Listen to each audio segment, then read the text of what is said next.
là-dessus. Et donc maintenant, on va passer à la proposition de résolution sur l'approfondissement de l'Union économique et monétaire.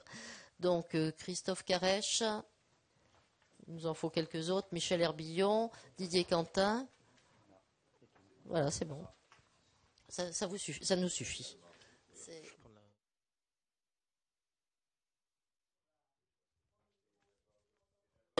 Mais venez tous les trois. Oh, allez Michel, vous travaillez bien. Vous venez tous les trois, il y a 3 jolis sièges. Je ne sais pas si ça marche, c'est bien. On va essayer, on va voir, c'est plus agréable. Oui, cher Président, d'abord, après notre premier débat, une réflexion préliminaire. Je profite de l'absence de Jacques Millard. Mais pour celles et ceux qui croient encore que l'Europe est notre horizon principal, je serais tenté de reprendre, on évoquait les slogans de 68 tout à l'heure, je serais tenté de reprendre ce n'est qu'un début, continuons le combat, parce qu'il y a beaucoup à faire. Et cette Europe, je disais ça, il faut non seulement qu'elle soit attractive, mais il faut aussi qu'elle soit compréhensible. Et je crois qu'on a un énorme effort d'explication, de pédagogie. Je n'ose pas employer le mot de vulgarisation, parce qu'il pourrait être mal interprété, mais c'est vrai que, pour employer un mot familier, c'est imbitable pour 99% de la population. Alors là, il y a un effort qui n'est pas simple, parce que c'est un domaine où la démagogie est très facile à faire et la pédagogie très difficile. Alors je tenais à le dire au début, et la question que nous allons aborder avec nos collègues Carèche et Herbillon relève de cela, justement. Ce n'est pas si simple, ces questions. Alors nous avons eu un certain nombre de contacts, je vais vous faire un peu un premier bilan d'étape, et puis ensuite Christophe et Michel tresseront les perspectives à venir. Alors nous proposons donc de dresser à la veille du Conseil européen qui va avoir lieu dans quelques jours, les 27 et 28 juin, un premier bilan d'étape du vaste chantier de l'approfondissement de l'Union économique et monétaire qui a été lancé, je le rappelle, il y a environ 1 an. Alors force est de constater que si ce sujet a fait l'objet de nombreux rapports et propositions depuis 1 an, le bilan que nous pouvons en dresser est pour le moins en demi-teinte. L'ambition du rapport qui avait été présenté par le président du Conseil européen en décembre 2012 et qui proposait d'établir en 3 étapes une union bancaire, une union budgétaire, une union économique et politique a été réduite à peau de chagrin, je crois qu'on peut employer cette expression, par le Conseil européen des 13 et 14 décembre dernier. Les chefs d'État et de gouvernement ont alors choisi, dans une démarche que l'on peut qualifier de pragmatique ou plutôt de frileuse, de privilégier les objectifs de court terme proposés par le président Van Rompuy en passant sous silence les ambitions de moyen et long terme. Alors là encore, c'est ce qu'on soulignait tout à l'heure, c'est l'absence de cap, l'absence de perspective, l'absence de grand dessein, comme aurait dit le général de Gaulle. Alors ainsi, tandis que l'union bancaire était érigée en priorité absolue, 4 volets étaient retenus pour l'approfondissement. La coordination des réformes nationales, la dimension sociale de l'union économique et monétaire, les contrats de compétitivité et de croissance et les mécanismes de solidarité qui pouvaient venir en soutien des contrats de compétitivité et de croissance. Alors, compte tenu des élections en Allemagne en septembre prochain, du niveau d'avancement des travaux, mais également de la perspective du renouvellement du Parlement européen, dont nous venons de parler il y a quelques minutes, et de la Commission européenne dans 1 an, il est probable que, sans être pessimiste, il est probable que le Conseil européen des 27 et 28 juin prochains n'affichera pas une volonté forte s'agissant du chantier de l'approfondissement de l'Union économique et monétaire, volonté qui serait pourtant justifiée dans le contexte actuel de défiance vis-à-vis des autorités européennes. Et c'est même plus que de la défiance, c'est de l'indifférence. Parmi les chantiers proposés par Herman Van Rompuy, le plus avancé est certainement celui de l'union bancaire, même si celui-ci accuse des retards par rapport au calendrier initialement fixé par le Conseil européen. Alors, dans le secteur financier, là je précise un peu les choses, le chantier le plus abouti est celui de l'introduction des normes prudentielles de Bâle III dans le droit communautaire, dont les textes devraient être publiés au journal officiel de l'Union européenne le 1er juillet pour une entrée en vigueur le 1er janvier 2014. Les règles de Bâle III, essentiellement, c'est le renforcement des fonds propres des banques. Alors c'est un point plutôt positif car les nouvelles règles relatives aux exigences en matière de fonds propres des banques devraient contribuer à assurer la stabilité du secteur bancaire. Et c'est un complément précieux, évidemment, à la mise en place de l'union bancaire. Alors vient ensuite le chantier relatif au premier pilier de l'union bancaire, c'est-à-dire la mise en place du mécanisme de surveillance unique. Le dispositif prévoit que la Banque centrale européenne assurera la supervision directe des banques les plus importantes, en particulier celles dont l'actif est supérieur, alors c'est des sommes considérables évidemment, à 30 milliards d'euros, ou représente, somme non moins considérable, 1/5 du PIB de leur pays d'origine. Et en tout état de cause, les 3 établissements de crédit les plus importants de chaque État et ceux présentant un risque systémique. Son champ d'action est naturellement celui de la zone euro, mais d'autres États de l'Union européenne pourront se porter volontaires. Les fonctions de politique monétaire et de supervision bancaire seront en outre strictement séparées au sein de la Banque centrale européenne, de la BCE. En termes de contrôle, il convient de souligner que, premièrement, nous pourrons présenter nos observations sur le rapport annuel de la BCE relatif à ses missions de supervision, dont nous serons destinataires. Nous pourrons également auditionner le président ou un membre du conseil de surveillance. Troisièmement, nous pourrons enfin présenter à la BCE nos observations et questions sur l'exécution de ces missions de surveillance.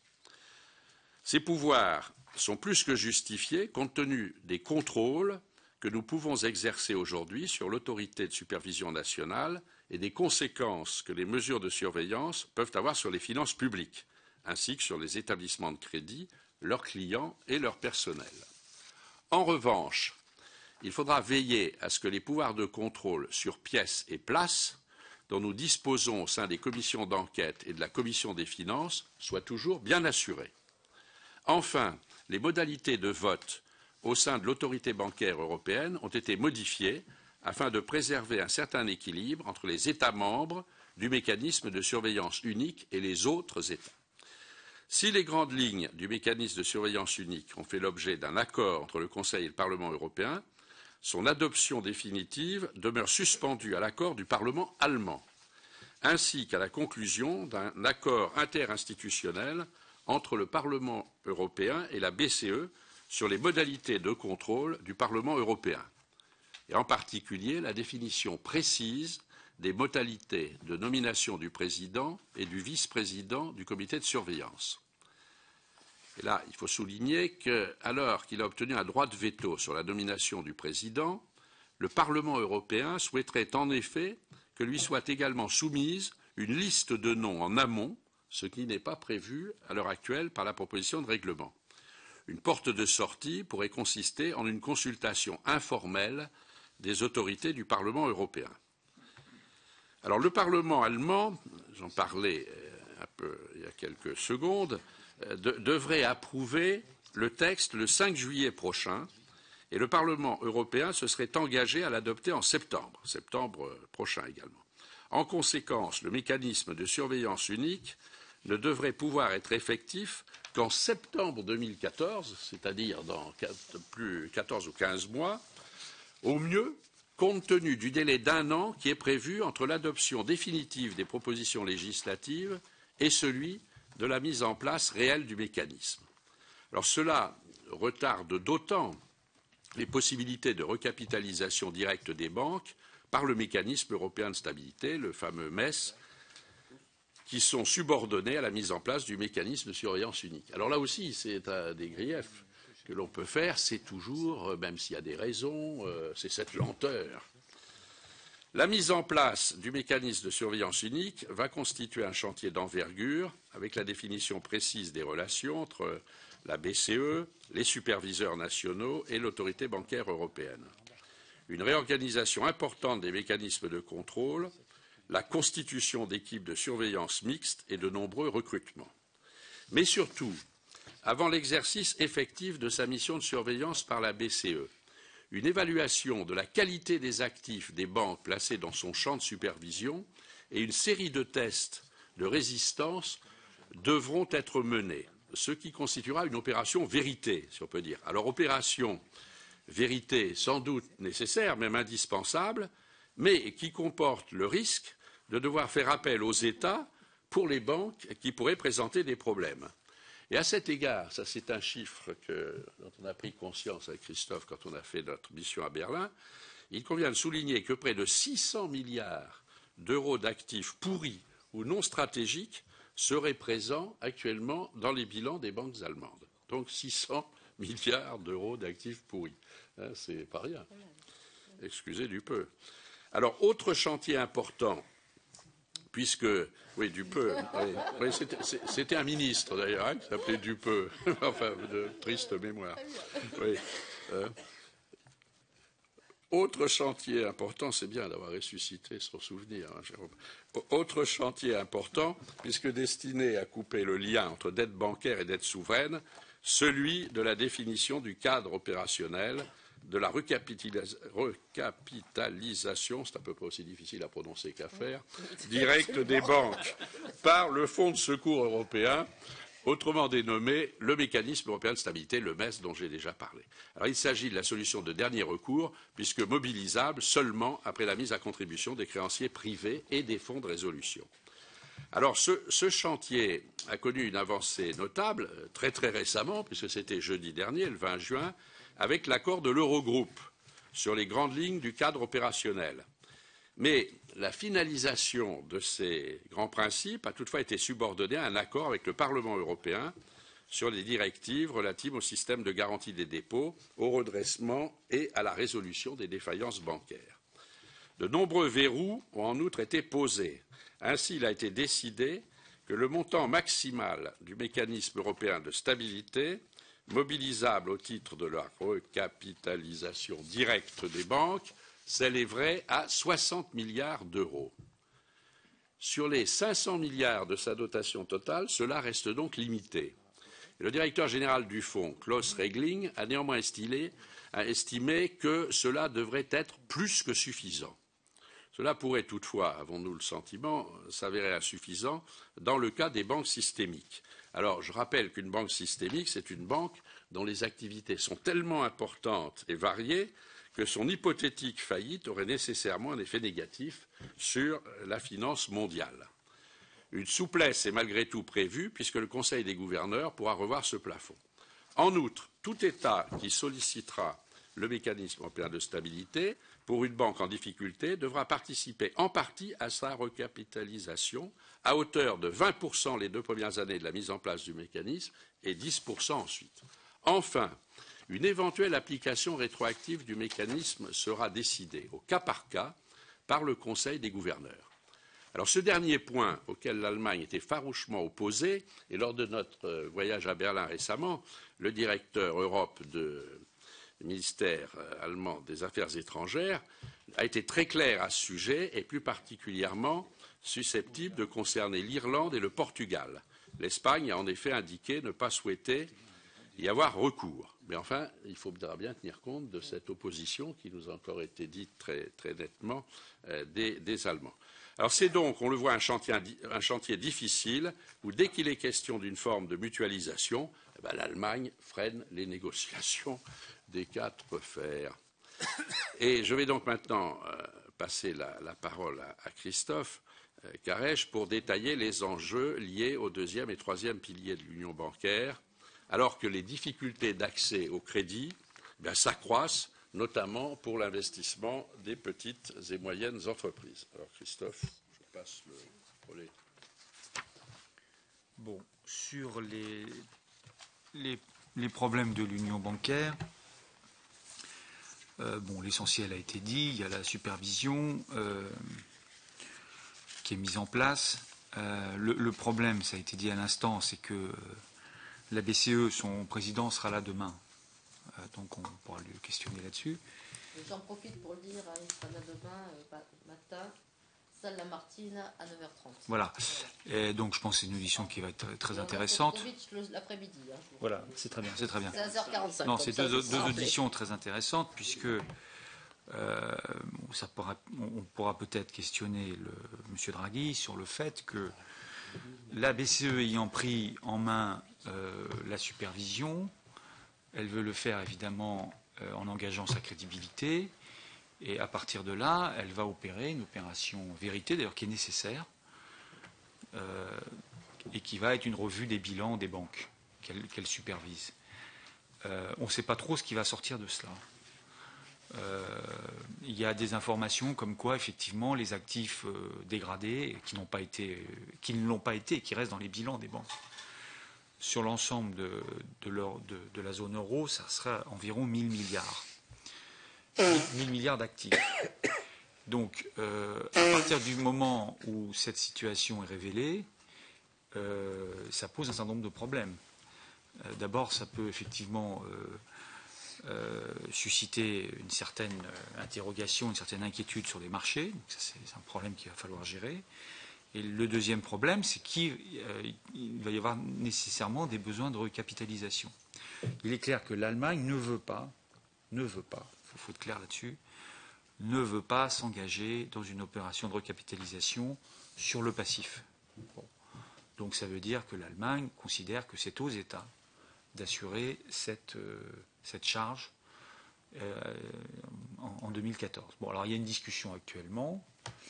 Je pense qu'elle sera donc clôturée au Conseil, où la France, avec d'autres pays, a un peu obtenu quelques avancées, notamment que le MES puisse intervenir, mais enfin un montant, ça a été dit, quand même très limité, et au coup par coup, bon voilà. Donc, mais nos discussions en Allemagne ont été extrêmement nettes et claires. D'ailleurs, c'est assez drôle parce que les interlocuteurs qu'on a vus nous ont expliqué en gros que Mme Merkel avait signé des tas de choses, mais qu'eux, ils pensaient autrement. Alors c'est d'ailleurs absolument extraordinaire, parce que, alors on m'a expliqué que c'était normal, que c'était la collégialité du gouvernement allemand. C'est très très très curieux, puisqu'on voit des fonctionnaires, etc., qui nous expliquent que Mme Merkel a signé des trucs, mais qu'eux ne sont absolument pas engagés par ça. Bon. Et donc c'était intéressant. Même un membre du gouvernement. Ah bah oui, le collaborateur, le secrétaire d'État de Chauveleu. Il ne se sent pas engagé par la signature de la chancelière. Absolument pas. Et c'est donc, pas en France qu'on verrait ça. Alors, bon, ceci dit, j'en ai parlé après. Non, mais il paraît qu'Helmut Kohl l'avait dit à Mitterrand. Parce qu'il s'était un jour interrogé sur justement une décision qui avait été contestée par un de ses ministres, et Kohl lui avait dit, vous savez, moi je ne suis que le primus inter pares, je n'ai pas d'autorité. Les ministres allemands ont une autorité extrêmement large et très autonome. Bon, il faut le savoir. Bon, alors c'est aussi peut-être un petit jeu entre eux. Il ne faut pas non plus être totalement dupe de cette affaire, puisque quand même c'est qu'ils ont du mal à payer. Alors, donc, supervision, recapitalisation, mécanisme de résolution. Donc ça c'est le deuxième pilier, le mécanisme de résolution. En gros, l'idée est simple, c'est qu'est-ce qui se passe quand une banque fait faillite, en difficulté. Bon. Donc là-dessus, il y a un certain nombre de choses. Il y a notamment une directive qui est en discussion. Là aussi, je pense que la discussion va se terminer demain, probablement demain soir, parce que cette directive doit être présentée au prochain Conseil de jeudi, et qui prévoit ce qu'on appelle le renflouement interne, le bail-in. Bon, le renflouement interne, c'est-à-dire dans quel ordre sont appelés les créanciers d'une banque qui est en train de faire faillite. Bon. Il y a une discussion qui porte encore aujourd'hui sur les déposants. Évidemment viennent donc les créditeurs, les détenteurs de dettes, seniors, etc. Enfin, je ne suis pas un spécialiste, junior, tout ce qu'on veut. Et la question c'est la question qui s'était posée à Chypre, qu'est-ce qui se passe pour les déposants ? Il y a un accord pour dire on exclut les déposants en dessous de 100 000. Il y a deux positions pour les déposants au-dessus de 100 000. Une position allemande et d'autres pays du Nord qui est, et je crois l'Espagne aussi d'ailleurs là-dessus, qui est ils doivent payer. Donc ils payent au-dessus de 100 000. La France est plus prudente parce qu'elle considère que ça peut enclencher des mouvements de défiance, de bank run, c'est-à-dire des gens qui vont retirer leurs dépôts. Et donc, elle avait demandé au départ d'exclure certains déposants en plus de 100 000, des particuliers de plus de 100 000, les particuliers et les PME. Et là, voyant un peu son isolement, elle a décidé de plaider ce qu'on appelle la flexibilité, c'est-à-dire une marge d'appréciation, d'appréciation dans l'hypothèse où cette situation se présenterait. Donc on en est là sur la directive, mais bon, on aura quand même une directive qui va harmoniser aussi les systèmes de résolution des États, avec un fonds de résolution, on l'a fait nous dans la loi bancaire, bon, avec une harmonisation, je ne vais quand même pas trop rentrer dans le détail sur un certain nombre de critères qui devront être, comment dirais-je, mis en place dans chacun des pays. Bon, voilà, mais cette directive, elle va se contenter d'harmoniser les règles, de se mettre d'accord sur les règles, mais on restera dans un cadre national. Ça veut dire que la question de faire monter la résolution au niveau européen n'est pas du tout réglée. Et donc on voit bien ce que ça va poser comme problème vis-à-vis de la supervision. On dit dans la résolution, vous verrez que pour nous, il faut une autorité européenne qui garantisse la résolution, qui soit le pendant de la supervision, et qu'à terme, d'ailleurs, ça pourrait être le MES. C'est dans le papier franco-allemand, ça a été dit très clairement. Voilà. Alors, l'autre problème, c'est le problème de la transmission de la politique monétaire. Je ne vais pas être trop long, enfin, ça va être très, très rapidement. Le problème aujourd'hui, c'est qu'il y a toujours une défiance, notamment dans un certain nombre de pays, entre les banques vis-à-vis d'un certain nombre de demandeurs de prêts, notamment d'entreprises, c'est le cas en Italie par exemple. Et donc là aussi on pourra interroger Draghi. La BCE et la BEI essayent de concocter, de travailler sur un système qui permettrait à la BCE de garantir les prêts des petites et moyennes entreprises dans ces pays. Sur la dimension sociale de l'UEM, elle sera en discussion, bon, elle figure, mais plus comme une pétition de principe qu'autre chose dans le papier franco-allemand. Elle donnera lieu, évidemment, au volet emploi, je ne vais pas y revenir, puisque ce volet sera examiné par le prochain Conseil, avec les 6 milliards pour l'emploi qui seront pris sur le budget européen, etc. etc. Ça, je ne vais peut-être pas trop développer, parce que ce n'est pas dans notre champ. Alors, ensuite, sur les contrats de compétitivité et de croissance, tout ça est très compliqué. L'idée que dans la zone euro, il puisse y avoir non seulement, enfin, qu'on sorte de logique punitive, ça a été dit, qu'on essaye de rentrer dans des logiques de contractualisation, pour parler clairement, des États s'engageraient à faire un certain nombre de réformes et en échange auront accès à une capacité budgétaire, à des fonds européens. Bon, tout cela est quand même aujourd'hui à l'état de gestation. Ça pose des grosses difficultés juridiquement, contractualisation, on ne sait pas trop de quoi il s'agit. L'Allemagne a une vision assez restrictive, très axée évidemment sur les réformes structurelles. La France y voit la préfiguration d'une capacité budgétaire qui pourrait y compris permettre d'emprunter, etc., etc. Bon, donc avec des visions quand même assez différentes des deux côtés, mais ça fait partie sans doute des propositions qui seront faites, mais sans aller très loin, honnêtement, dans le prochain Conseil européen, qui, à mon avis, sera chargé de continuer à travailler sur ces questions. Gouvernance de la zone euro, ça va être plutôt Michel qui va en parler, mais c'est ça, non, gouvernance de la zone euro, c'est moi. Ah ben c'est moi, alors on continue. Alors sur la gouvernance de la zone euro, proposition qui est là une proposition plutôt française, qui a été de dire il faut améliorer l'Eurogroupe, parce que ça c'est essayer de tirer les leçons de ce qui s'est passé avec Chypre. Inutile de vous dire évidemment que les Pays-Bas l'ont mal pris, parce qu'ils ont pris ça un peu comme une attaque personnelle, puisque c'est le ministre qui préside l'Eurogroupe. La France et l'Allemagne parlent d'une présidence autonome, enfin qui ne serait pas un ministre de l'Eurogroupe, etc. Derrière ça, il ne faut pas se cacher qu'il y a aussi d'énormes difficultés, puisqu'il y a plusieurs sujets. Il y a, et ça on les pose dans le texte, il y a le sujet d'abord des sommets de la zone euro. Est-ce que c'est le président du Conseil qui continue à les présider ou pas? La question peut être posée puisque ce n'est pas dans les textes. Aujourd'hui, c'est Van Rompuy, mais ça pourrait se discuter. Il y a la question de l'Eurogroupe.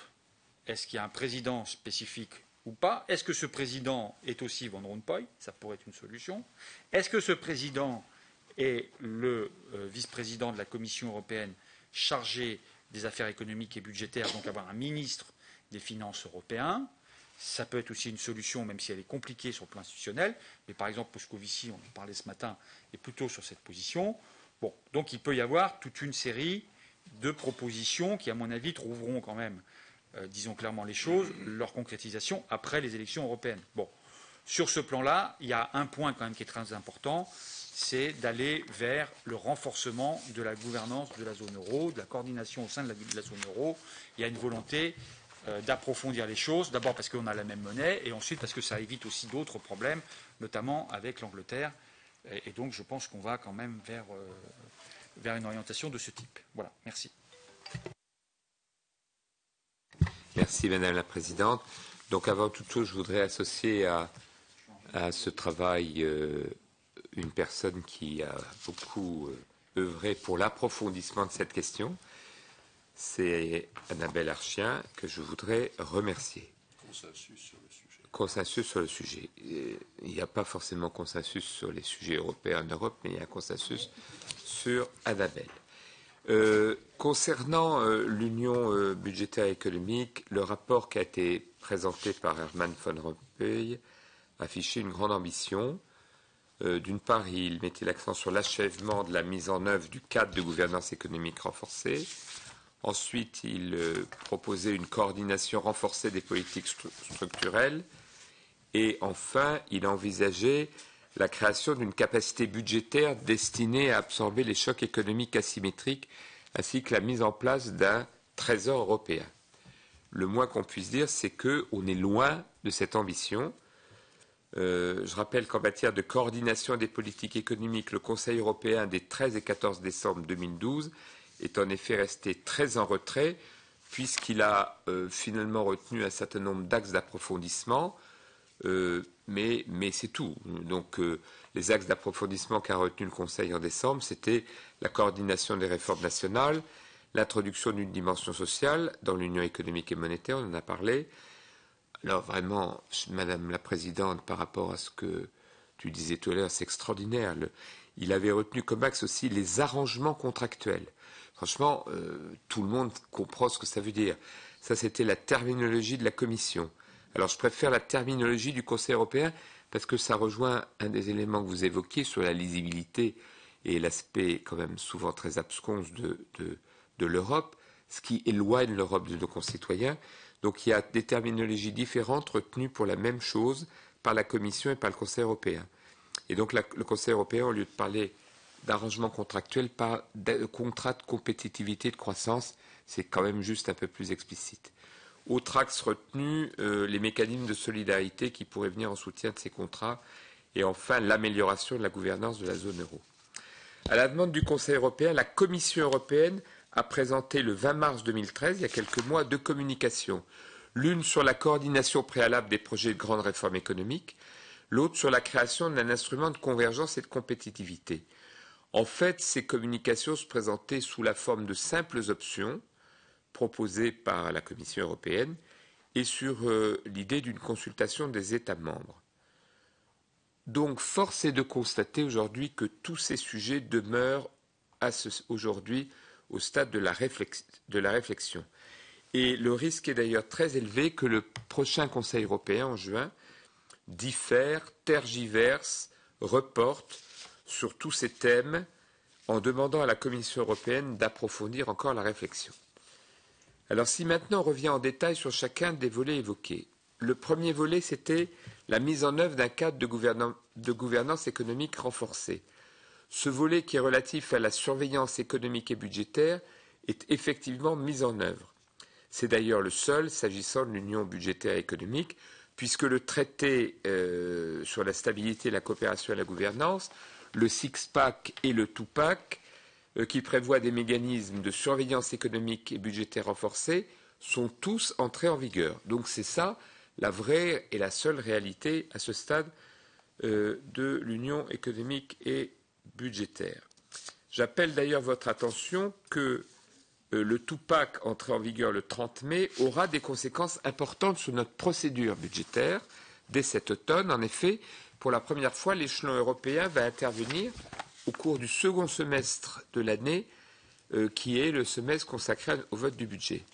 Donc le projet de loi de finances devra ainsi être transmis à la Commission européenne et à l'Eurogroupe avant le 15 octobre, et la Commission européenne devra rendre son avis avant le 30 novembre sur le projet de budget au regard des recommandations relatives à la France qui seront validées par le prochain Conseil européen, qui est imminent, du 27 et 28 juin, et vous savez qu'on va examiner cela demain à 14 heures. Heure inhabituelle, mais à laquelle je vous demande de vous rendre, bien évidemment.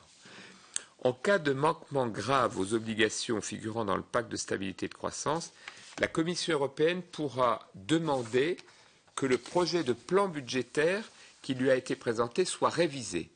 Et évidemment, ce n'est pas tout à fait anodin si la Commission fait cette demande. Compte tenu de notre calendrier d'examen du budget, il conviendra donc que la Commission européenne donne son avis avant le début de l'examen du projet de loi de finances par la Commission des finances, soit avant le deuxième mardi d'octobre. C'est un point important que nous devons bien avoir à l'esprit compte tenu de l'introduction de l'échelon européen dans notre processus budgétaire. Autre point important introduit par le Tupac, les États membres devront présenter à l'avance leur plan d'émission de dette publique à l'Eurogroupe et à la Commission européenne afin de mieux coordonner la planification de l'émission des dettes souveraines.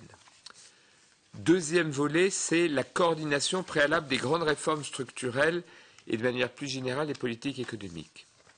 Bien évidemment, cette coordination est essentielle dans une union économique et monétaire qui nous montre chaque jour l'interdépendance croissante entre les économies de ses membres.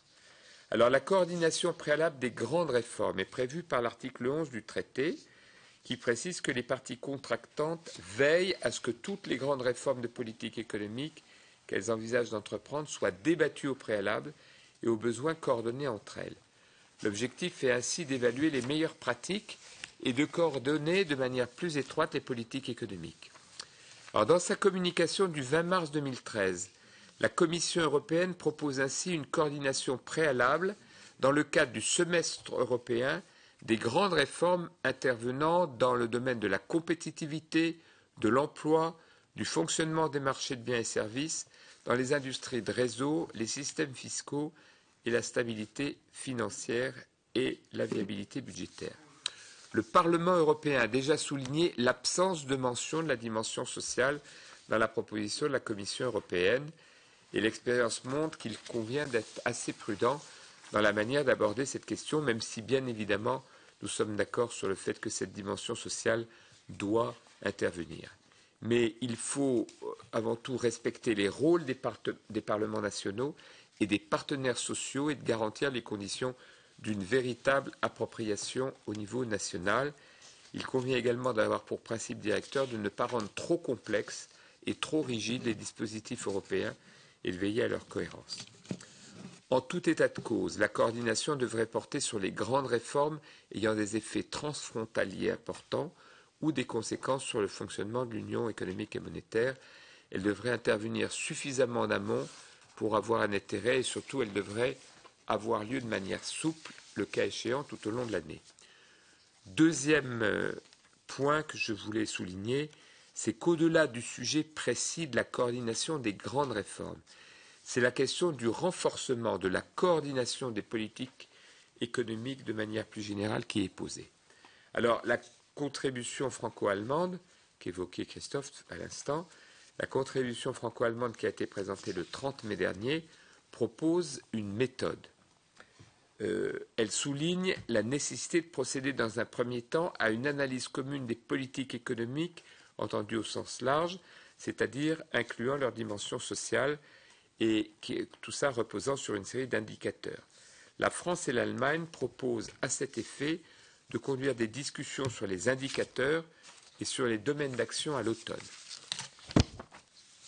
Alors, je voudrais enfin souligner un point avant que Christophe, de redonner la parole à Christophe, qui va nous présenter la recommandation, enfin dans ses grandes lignes. Je te dis ça en amont pour que tu te prépares, parce que je te sens un peu fébrile. Donc avant de passer la parole à Christophe, je voudrais souligner un point qu'on a souvent évoqué, Madame la Présidente, ici. C'est que dans une union économique et monétaire, la convergence des systèmes fiscaux est indispensable. En particulier, s'agissant de l'impôt sur les sociétés, et comme tu reviens, cher Daniel, d'Irlande, c'est un sujet qui évidemment est tout à fait crucial.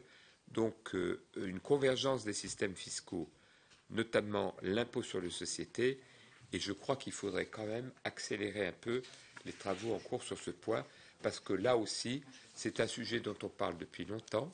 Il y a eu beaucoup de pétitions de principe à ce sujet, sur les rapprochements des systèmes fiscaux et de l'impôt sur les sociétés, mais là encore, on est loin en ce qui concerne la mise en œuvre de cette volonté. Bon, la proposition de résolution reprend les éléments qui ont été indiqués. D'abord, une pétition un peu sur l'objectif. Bon, je vais parvenir là-dessus. L'union bancaire, donc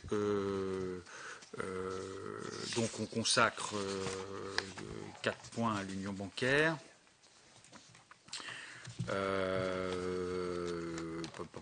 Donc avec une volonté donc de mettre en place rapidement les éléments de cette union bancaire. Comment on prend acte de l'accord qui a été trouvé au sein de l'Eurogroupe sur les grands principes qui doivent présider à la recapitalisation directe des banques par le mécanisme européen de stabilité.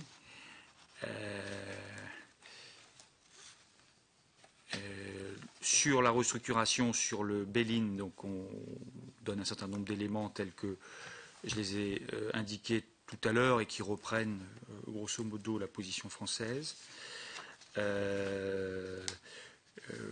Et puis la nécessité d'avoir un mécanisme de résolution unique, c'est ce que je disais, c'est au niveau européen et pas simplement d'avoir des dispositifs de résolution nationaux. Alors ensuite, sur la partie intégration économique et budgétaire, on reprend la nécessité évidemment d'avoir un diagnostic partagé sur les politiques économiques pour la coordination dit ex-ante. On affirme la nécessité de respecter le rôle des parlements nationaux. Ça, je pense que c'est important. On appelle une coordination plus approfondie des politiques sociales et de l'emploi. Bon, on ne peut pas être contre. On est d'avis que les contrats de compétitivité et de croissance doivent marquer un engagement politique et couvrir un vaste champ. Encore une fois, c'est quand même perspective un peu de long terme.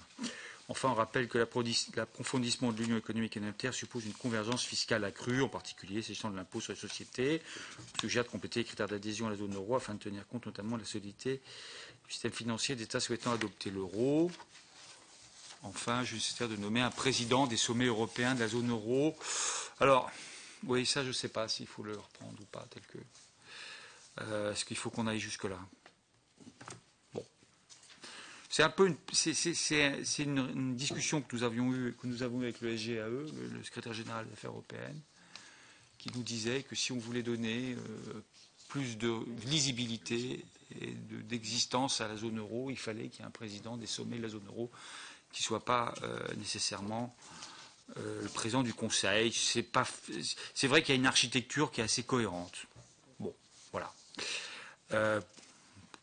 Bon, de toute façon, c'est sur ce point-là, Christophe, oui, non seulement on dit cela, c'est-à-dire que c'est une prise de position pour le distinguer du président du Conseil européen, donc il faut vraiment qu'on sache si on retient ça aussi. Oui. On dit aussi qu'il faut qu'ils se réunissent au moins 6 fois par an. Donc on est un peu plus contraignant que ce qu'on dit. Enfin, moi, je trouve qu'il faudrait vraiment qu'il y ait une visibilité des sommets de la zone euro. Oui, moi je trouve que c'est pas mal. Parce que c'est pas contradictoire avec. Le problème, c'est après l'Eurogroupe et tout. Enfin, c'est ça qui est compliqué. C'est que on multiplie les. C'est compliqué. Bon. Et on demande aussi que d'autres ministres que des ministres des Finances puissent être mandatés. Enfin, si vous voulez, ça va un peu loin. Alors, sur les autres ministres, c'est vrai que là, c'est dans le papier franco-allemand, c'est d'avoir d'autres cénacles que l'Eurogroupe. Bon, qui est économique. Voilà. Mais si vous êtes d'accord, on peut garder ça. Bon, de toute façon, on affinera tout ça et pas non plus de moyens humains renforcés. Bon. La question, c'est l'Eurogroupe. Ce qui n'est pas posé, je trouve, c'est l'Eurogroupe versus Commission, quand même, européenne. Il y a aussi une possibilité que le président de l'Eurogroupe soit le vice-président de la Commission des affaires économiques de la Commission. Enfin. Je me demande s'il ne faudrait pas mettre plusieurs options, en fait. Non ? Je ne sais pas. Enfin, demande à la Commission européenne qu'elle présente en deuxième mardi d'octobre son avis sur le projet de loi de finances. Oui, ça c'est le problème de calendrier qu'on a sur le Tupac, c'est très bien. Et c'est une évolution liée à l'approfondissement de l'Union économique et monétaire, une importance en légitimité démocratique. Et donc là, on remet en piste nos propositions sur le rôle des parlements nationaux et du Parlement européen. Voilà, bon, ça pose pas de problème. Il n'y a que le point 12, peut-être. Voilà. Ouais. Merci à vous. Donc, nous sommes deux inscrits pour le moment, William Dumas et moi. Ouais. On a demandé à Christophe. Tout à l'heure, tu as parlé d'actifs dégradés de la zone euro, tu as parlé de 1000 milliards. Ouais. Et un moment avant, tu avais parlé de 600 milliards. 600 milliards, ça serait allemand. L'Allemagne seule. Ouais. L'Allemagne seule. L'Allemagne seule, c'est ce que je voulais savoir. Oui, ce qui veut dire quand même que l'Allemagne serait. Ça revient au principe, impacté. C'est pour ça qu'on comprend mieux que la chancelière, en définitive, n'a pas voulu qu'on se penche sur le problème des caisses d'épargne allemandes, qui sont sûrement le gros problème qui se pose actuellement, quoi. C'est ça, en définitive. D'accord. Merci. Alors, moi, j'avais une petite suggestion et puis deux remarques. Alors, la petite suggestion, c'est de dire, plutôt que de bloquer votre texte, votre proposition, y compris la question que tu poses par rapport à l'article 12, comme ça va passer en commission des finances. Non, pas celui-là. Pas celui-là ? Si.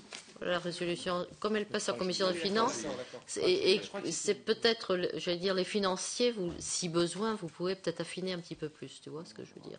C'est pas pour botter en touche, c'est parce qu'il me semble que la commission des finances, c'est peut-être plus. Alors ensuite, j'ai deux ou trois petites propositions à vous faire, d'amendements légers. Il y en a un, ça vous allez me voir venir pour le coup avec mes gros sabots, c'est au point 10. Vous rappelez que l'approfondissement de l'union monétaire suppose une convergence fiscale accrue, en particulier s'agissant de l'impôt sur les sociétés, et je dirais bien une mise en place de la fiscalité écologique.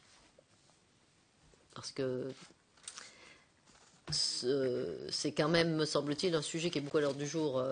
Voilà.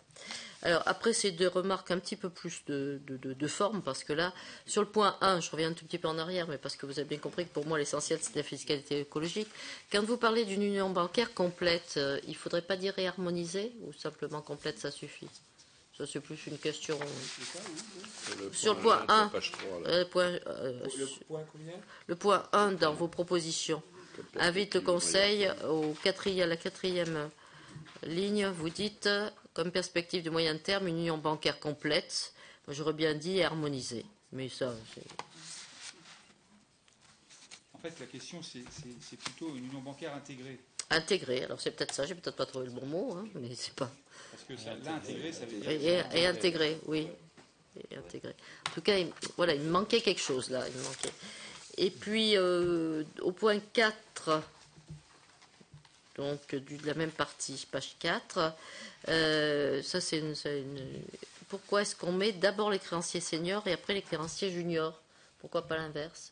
C'est une question de hiérarchie, si j'avais bien compris, mais ça, c'est... Parce que les créanciers... alors, je ne suis pas un spécialiste. Moi non plus, c'est pour ça que les créanciers seniors, ils viennent après les créanciers juniors. Ouais. Parce que c'est les plus gros, parce que ce sont pourtant les plus seniors, gros créanciers. c'est les obligations, c'est tout ça.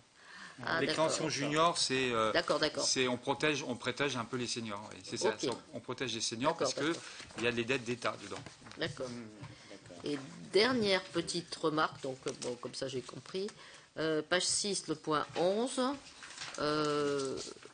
vous dites suggère de compléter les critères d'adhésion de la zone euro afin de tenir compte notamment de la solidité du système financier.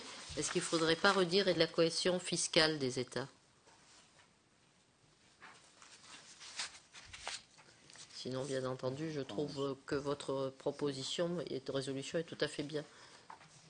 Mais parce que comme moi je suis pas une spécialiste, parfois, parce que ça me paraîtrait plus précis, je peux aussi aller à contre. Je vais compléter les critères d'adhésion de la zone euro. Tenir compte de la solidité du système financier. Afin de tenir compte notamment de la solidité du système financier et de la cohésion fiscale. Moi je rajoutais, mais si ça vous paraît. Si tu veux, c'est inclus en fait. C'est sous-entendu. D'accord. Si c'est sous-entendu. Sur la fiscalité écologique. Oui. Ah là, par contre, Bon, là, ce qu'on dit, c'est harmonisation. Attends, c'est où ça? Point 10 de la page 5. Point 10. En bas, de la page 5. Si vous me le mettez ailleurs, ça m'est égal, mais il faut que ça me paraît. On ne peut pas, à l'heure actuelle, dire, comme le dit le président de la République et quelques autres, que la prochaine étape de l'Europe, c'est l'Europe de l'énergie et du climat, et pas prévoir, comme l'a dit très bien Jérôme Lambert tout à l'heure, puisque l'impôt, c'est quand même le symbole de la démocratie, une fiscalité écologique à un moment ou à un autre. Ça me paraît contradictoire. Alors après, si c'est pas cet endroit-là, je me dirais où la mettre, mais là, pour le coup... Il y a un dumping écologique? Il y a une... Oui.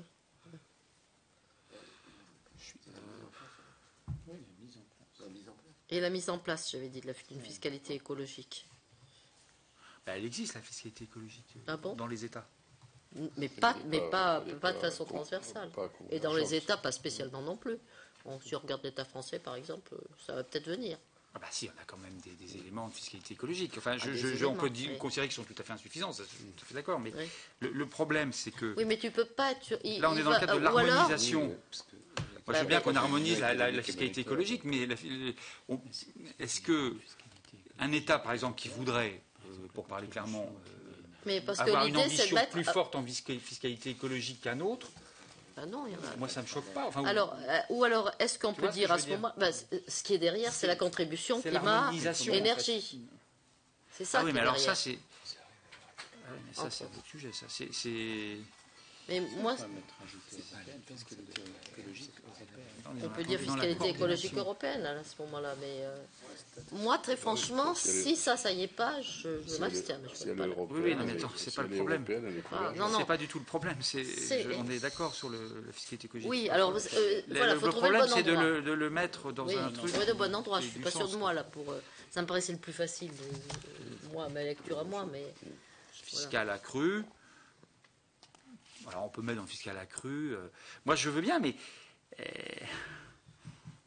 la question quand même sur la dimension fiscale, c'est jusqu'à présent, les États ne veulent pas harmoniser leur fiscalité. Ils considèrent que c'est un problème national, etc. Oui.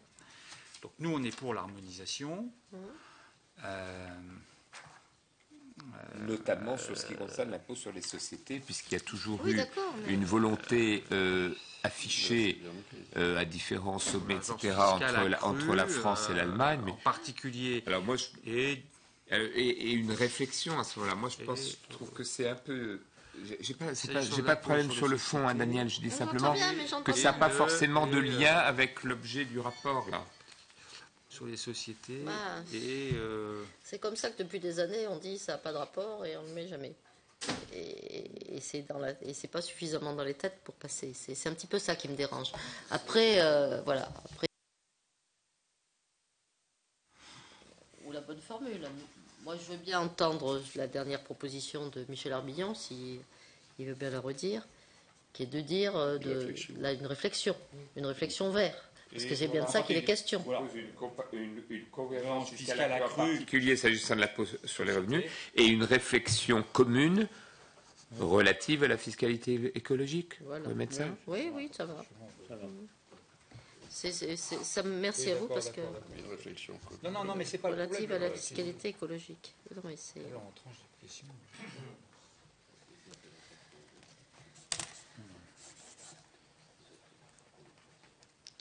Parce que essentiellement le dumping il se fait quand même beaucoup sur les entreprises. Ah, ça, on est d'accord. C'est le dumping social et fiscal sur les entreprises. Sauf que des entreprises qui font du dumping, peuvent aller plus loin. qui en profitent et qui sont sur le plan de ce qu'elles font par rapport aux directives climatiques bien dérèglement, si je puis dire. Écoutez, si vous acceptez ça, même si ça vous paraît pas tout à fait cohérent. Je ne sur les plates-bandes de Jérôme Lambert et de Madame Fessel, parce que c'est eux les experts du climat et du...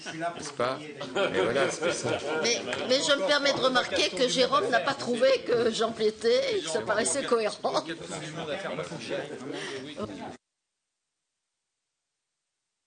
cas, merci à vous. Nous adoptons la résolution ainsi légèrement amendée. Merci. Et donc, n'oubliez pas, demain, nous avons 2 rendez-vous importants. 9h30 et 16h45.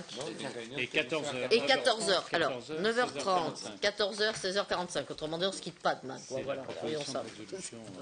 Merci à vous tous et merci encore à Annabelle aussi pour le travail. Merci à vous.